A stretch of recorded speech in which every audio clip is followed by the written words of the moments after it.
ओम नमो भगवते वासुदेवाय। भक्तों, आज हम आप लोगों को विष्णु सहस्त्र नाम के बारे में बताने जा रहे हैं। श्री विष्णु सहस्त्र नाम में श्री हरि विष्णु के 1000 नामों की महिमा अवर्णनीय है। इन नामों का संस्कृत रूप विष्णु सहस्त्र नाम के प्रतिरूप में विद्यमान है। विष्णु सहस्त्र नाम का पाठ करने वाले व्यक्ति को यश, सुख, ऐश्वर्य, संपन्नता, सफलता, आरोग्य एवं सौभाग्य प्राप्त होता है तथा मनोकामना की पूर्ति होती है। तो आइए मेरे साथ विष्णु सहस्त्र नाम का पाठ करते हैं।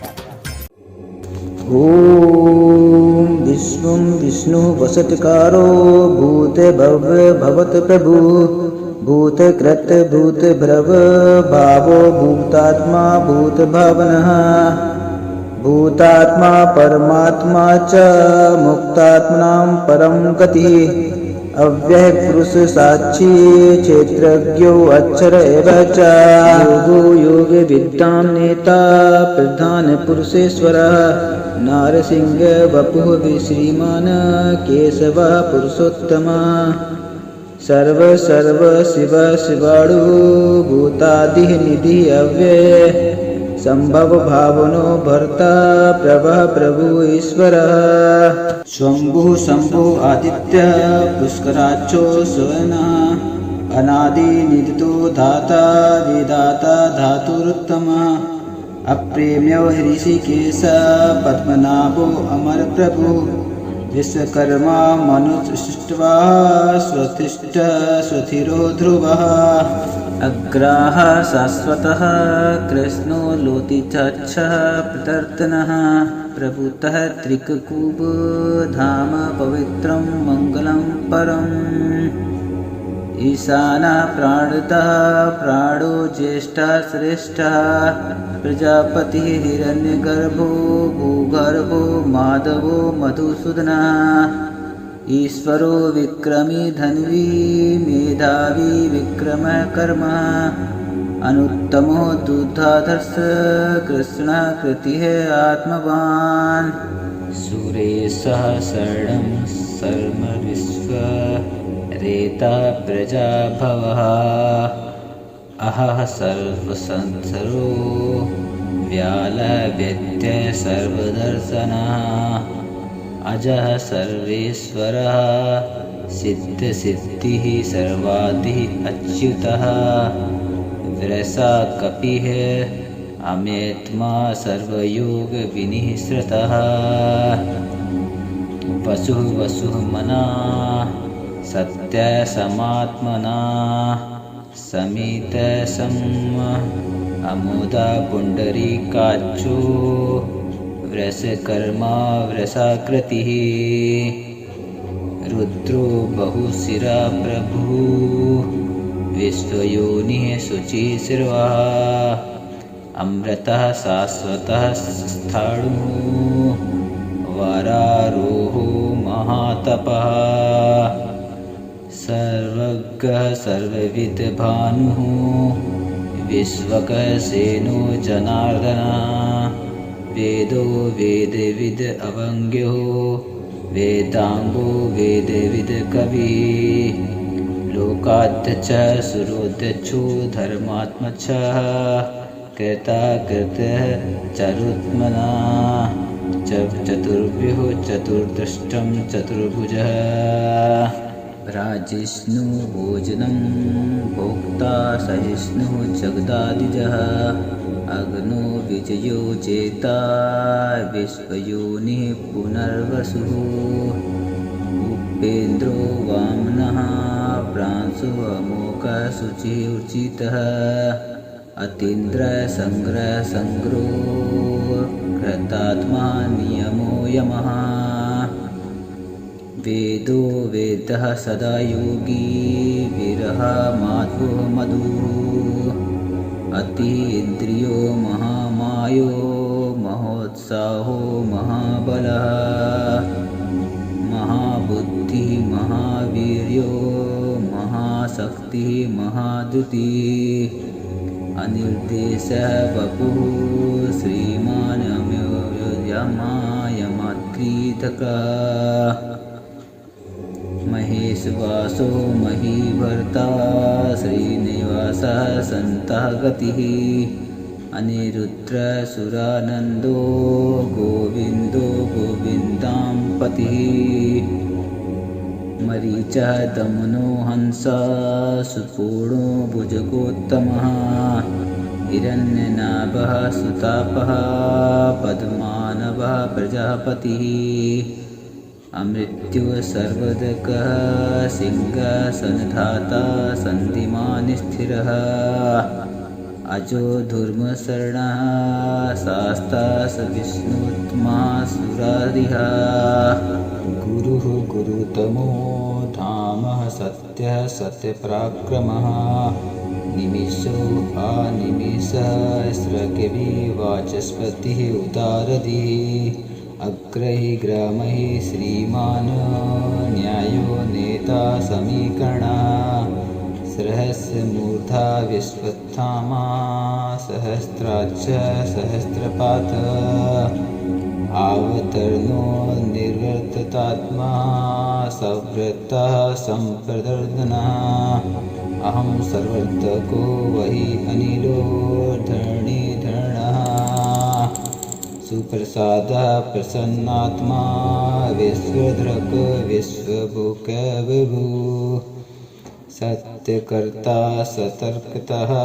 साधु जन्मो नारायणो नरः असंख्यो अप्रेमात्मा विशिष्टः शिष्टकृतशुचिः सिद्धार्थः सिद्धसंकल्पः सिद्धिर्थः सिद्धसाधनः वृषहि वृषभो विष्णु वृषभर्ता वृषोदरः वर्धनो वर्धमानस्य विविक्तः श्रुतिसागरः सुभीचो सुधर्दो वाग्मी महेन्द्रो वसुदः वसुः नैकारूपो वृद्धरूपः विशिष्टः प्रकाशनः ओजः तेजो धुरिधरः प्रकाशयात्मा प्रतापनः स्पष्टाक्षरो मन्त्रं शुद्धासु भास्करदुतिः अमृता शुद्धभो भानुः शशबिन्दु सुरेश्वरः औषधं जगतः सेतुः सत्यधर्मप्रकारक्रमः भूते भव्य भवतः नाथः पवनः पावनो अनलः कामः कामकृत् कान्ता कामा कामप्रद प्रभु युगादिकृत दुर्गावर्तो नैकमायो महासनः अर्धस्यो व्यक्तिरूपश्च सहस्रजित अनन्तजित इष्टो विशिष्टशिशिष्ट शिखण्डिः नंसोग्रसः क्रोधः क्रोधकृत कर्ता विश्वबाहु महीधरः चित्तो प्रतितः प्राणः प्राणदो वासवानुजः अपमाननिधिर्धिष्ठिताम् अप्रतमः प्रतिष्ठः स्कन्दः स्कन्दधरो धुर्यो वरदो वायुवाहनः वासुदेवो वरदः भानुः आदिदेवः पुन्दरः अशोकः धारणः तारः शूरः शौरी जनेश्वरः अनुकूलः शतावर्तः पत्नी पद्मिनीभेक्षणः पद्मनाभो अरविन्दाक्षः गर्भशरीरभृतः महर्षिरिस्थो वृद्धात्मः महाचो गणध्वजः अतुलः सर्वो भूमिः यमज्ञो हरिहरवरः अतुलः सर्वो भूमिः समज्ञो हविहरहरिः सर्वलक्षणलक्षणयो लक्ष्मीवान् समितिञ्जयः विरच्चो रोहितो मार्गो हेतुः दामोदरः सः महीधरो महाभागो वेगवान् अमितासनः उद्वाचो वनो देवः श्रीगर्भः परमेश्वरः कर्णं कारणं कर्ता विकर्ता गहनो गुहा व्यवसायो व्यवस्थान संस्थान स्थानदो ध्रुवु परपरिधि परम स्पष्ट तुष्ट पुष्ट शुभेक्षणः रामो विरामो विरजो मार्गो नेयो नेयो अनयः वीरशक्तिमन्त श्रेष्ठ धर्मो धर्मविदुत्तमः वैकुण्ठं पुरुषः प्राणः प्राणतः प्रणवः प्रथुः हिरण्यगर्भः शत्रुघ्नो व्याप्तो वायुर्चुरच्छा ऋतुः सुदर्शनः कालः परमेष्टि परिग्रहः उग्रसमस्तरो तच्चो विश्रामो विश्वदक्षिणः विस्तारः स्थावरः स्थाणुः प्रमाणं बीजमव्ययम् अर्थो अनर्थो महाकोशो महाभोगो महाधनः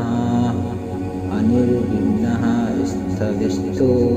अद्भुतं यूपो महामखम् नक्षत्रनेमि नक्षत्री क्षमः क्षामः समीक्षमः यज्ञः यज्ञो महेजसश्च क्रतुः सत्रं सतः गति सर्वदर्शी विमुक्तात्मः सर्वज्ञो ज्ञानमुक्तम् सुव्रतः सुमुखः सूक्ष्मः सुद्घोषः सुखदः सुहृत् मनोहरो चित्तक्रोधो वीरबाहु वीरदार्द्रणः स्वापनः स्वर्वेशो व्यापी नैकात्मा नैककर्मकृतः वत्सरो वत्सरो वत्सी रत्नगर्भो धनेश्वरः धर्मगोप धर्मकृद धरणी सत्सरम् अक्षरः स अभिज्ञात्मा सहस्रांशु विधाता कीर्तनलक्षणः कपिस्तिनी नेभि सप्तसिंहो भूतमहेश्वरः आदिदेवो महादेवो देवेशो देवभृतगुरुः उत्तमो गोपति गोर्पता ज्ञानगम्यः पुरातनः शरीरभूतभृतोक्ता कपीन्द्रो वरिदक्षिणः सोमपतो अमृतपः सोमः पूजित पुरुषोत्तमः विनयो जयः सत्यसंगो दर्शाभ्यासात्मनां पतिः जीवो व्यनीता साक्षी मुकुन्दो अमित विक्रमः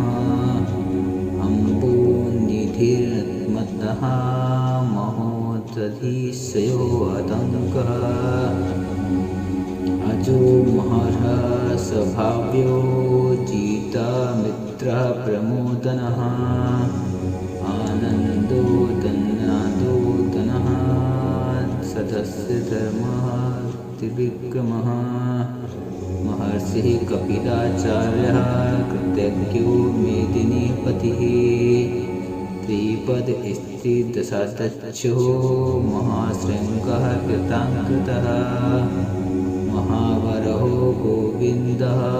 सुषेणः कानाङ्गदी गृहगम्भीरो गहनो गुप्तचक्रः गदाधरः वेदस्वाङ्गजितो कृष्णो कृष्णशनो अच्युतः वरुणो पृच्छः पुरस्कराक्षो महामनः भगवान भगनंदी वनमाली हलायुधः आदित्यो ज्योतिरादित्यः सहिष्णुः गतिसत्तमः सुधन्वा खण्डपरशुतरो द्रविणप्रदः दिवि स्पर्कः सर्वदृक् व्यासो वाचस्पतिः अनिर्जितः त्रिमासा सागमा सामो निर्वाणं वेगजं विगज संन्यासकृतक्षमः शान्तो निष्ठा शान्तिपरायणः शुभाङ्गः शान्तितः स्त्रष्टा कुमुदः कुवलेशयः कुहितो कुपति कुर्वता वृषभाचो वृषप्रियः अनिवर्ती निर्वृतात्मा संचेता क्षेमकृतशिवः श्रीवत्सवक्षः श्रीवासः श्रीपति श्रीमताम्बरः श्रीवद श्रीशः श्रीनिवासः श्रीनिधिः श्रीविभावनः श्रीधरः श्रीकरः श्रियः श्रीमान् लोकत्रयाश्रयः स्वच्छः सुगङ्गः सतान्तो नर्दी ज्योतिर्गणेश्वरः विजेतात्मा विद्यात्मा सत्यकीर्तिश्चिनिसंयंसः उत्तीर्णः सर्वदा चक्षुर्निशः शाश्वतस्थिरः भूषयभूषणो भूतिभिर्शोकः शोकनाशनः अर्चिमान् निश्चितः कुम्भो विशुद्धात्मा विशोधनः अनिरुद्धो अप्रीतिरथः प्रद्युम्नो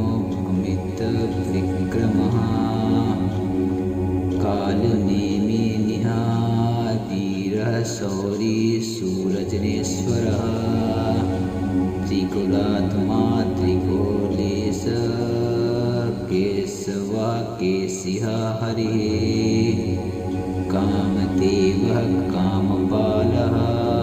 कामीकान्तः क्रमात्तमम् अनितेशवस्य विष्णु वीरवनन्तो धनञ्जयः ब्रह्मयो ब्रह्मकृतः ब्रह्मा ब्रह्मा ब्रह्मविवर्धनः ब्रह्मविद् ब्रह्मणो ब्रह्मी ब्रह्मज्ञो ब्रह्मणप्रियः महाक्रमो महाकर्मा महातेजः महोरगः महाक्रतुः महार्जवः महायज्ञो महाहविः स्तव्यः स्तवप्रियः स्तोत्रं स्तुति स्तोत्ररणप्रियः पूर्णः पूर्णयेया पूर्णः पूर्णकीर्तिरनायमः मनोजः कीर्त्यकरो वसुरेतः वसुप्रदः वसुप्रदो वसुदेवो वसुर्विष्णुनः हविः सत्तिः संकृतिः सत्ता सत्बुद्धिः सत्यप्रणयः शूरसेनो यदुश्रेष्ठः सन्निवासः सुजामुनिः भूतावासो वासुदेवः सर्वासुनियलो अनरः अर्पदः तर्पदो द्रुप्तो दुर्दहो अथा पराजितः विश्वमूर्ति महामूर्तिः दीप्तमूर्तिः अमूर्तमाना अनेकमूर्ति व्यक्त सतमूर्तिः सनातनः एको नैकः स्वः कः कीनं यत यत पद्मतनं लोकबन्धुः लोकनाथो माधवो भक्तवत्सलः सुवर्णो वर्णो हिमाङ्गो वराङ्गः चन्दनाकृतिः विरह विषमः शून्यो कृताशीरं चलश्चलः अमानी मानो मानो लोकस्वामिः तिलोकीर्धकः सुमेधा मेधनो धन्यः सत्यमेधाधरोधरः तेजो रसो धूतिधरः सर्वशस्त्रभृताम्बरः प्रग्रहो निग्रहो व्यग्रो नैकशङ्को गदाग्रजः चतुर्मूर्तिः चतुर्बाहुः स्वचक्रव्यूः चतुर्गतिः चतुरात्मः चतुर्भावः चतुर्वेदी देवकपातः समावर्तो अनिगतात्मः दुर्जयो दुरतिक्रमः दुर्लभो दुर्लभो दुर्गा दुर्वावसी दुरारिः शुभाङ्गो लोकसाङ्करः सुन्दतुष्करवर्धनम् इन्द्रकर्मा महाकर्मा कृत्यकर्मा कृतागमः उद्ध्वा सुन्दर सुन्दो रत्ननाभः सुलोचनः अर्को वाजस्नः सङ्गीजयः सर्वविजयजयी सुवर्णबिन्दुरक्षोभ्यः सर्वभाग्येश्वरेश्वरः महाहृदयो महाकर्तो महाभूतो महानिधिः कुमुदा कुन्द्रः कुन्दः पर्जन्यः पावनो अनिलः अमृतांशो अमृतवपुः सर्वज्ञ सर्वोन्मुखः सुलभः सुव्रतसिद्धः शत्रुजित्यच्युतापनः निग्रथो औदुम्बरो अश्वत्थः चारुस्रातिनिसूतनः सहस्रार्ची सप्तजीवः सप्तवेद्या सप्तवाहनः अमूर्तिनगो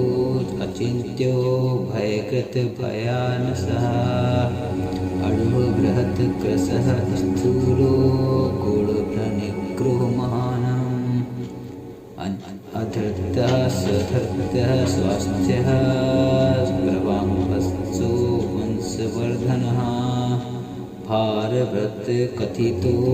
योगी योगिशः सर्वकामदः आश्रमसन्नडाच्छामः सुपर्णो वायुवाहनः धनुर्धौ धनुर्वेदो दण्डो दैमिताधमः अपराजितः सर्वसहो नियन्ता नियमो यमः सत्त्वनामो सात्विकः सत्यधर्मपरायणः अभिप्रायः प्रियो अर्हं प्रीकृतः प्रीतिवर्धनम् विहागसवती ज्योतिः सुरुचिरुतो भोगविभो रविर्ज्योलोचनः सूर्यः सविता रविलोचनः अनन्तो भुक्तभोक्ता सुखदो नैकजोऽग्रजः अनिर्वर्णः सदा महर्षि लोकधिष्णा नमस्तुभ्यः सनातनतमः कपिलः कपिर्व्ययः स्वादित्तः स्वादिकृतः स्वस्ति स्वस्तिभूः स्वस्ति दक्षिणः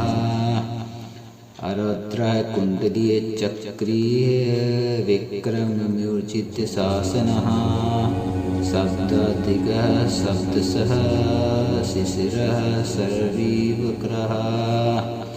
अक्रूरः पेशलो दक्षो दक्षिणाच्छमिणः वरः विद्वतमो वीतभयः पुण्यश्रवणकीर्तनः उत्तरोक्त दुष्टकीर्तः पुण्यो दोषविनाशनः विरहारक्षणः सन्तो जीवनः पर्यवस्थितः अनन्तरूपो अनन्तश्रीः जितमन्यो भयावहः चतुस्रो भरीरात्मा विदिशो व्यादिशो दिशः अनादिभूर्भवो लक्ष्मीर्वीरो रुचिराङ्गदः जनदो जननात्मनदी भीमो भीमपराक्रमः अधारनिलयो धाता पुष्पहासं प्रजागरः ऊर्ध्वर्गः सप्तधाक्षरः प्राणतः प्रणः पौणः प्रमाणं प्राणनिलयः प्राणप्रद प्राणजीवनः तत्त्वं तत्त्वविविधात्मः जन्म मृत्युजरातिगः भूर्भुवः स्वततुरात्रः सविता प्रतीपात्मः यज्ञो यज्ञपवित्रः यज्ञजो यज्ञपावनः यज्ञव्रत यज्ञकृतः यज्ञी यज्ञभुज यज्ञसाधनः यज्ञान्तकृत यज्ञगृहमन्मादः एव च आत्मयोनि स्वजातो वैखानसामगानः देविकी नन्दः स्रष्टादिचितः पापनाशनः शङ्खभद्रतकिः चक्रीशान्यगन्धवः गदाधरः ततः कपाणिजच्छुभ्यः सर्वप्राणायुधः सर्वप्राणवायुध ॐ नमः इति। वनामाली गदी सांगनी शंखी चक्री चानंदकी श्रीमन्नारायणो विष्णुः वासुदेवो अभिरच्छ।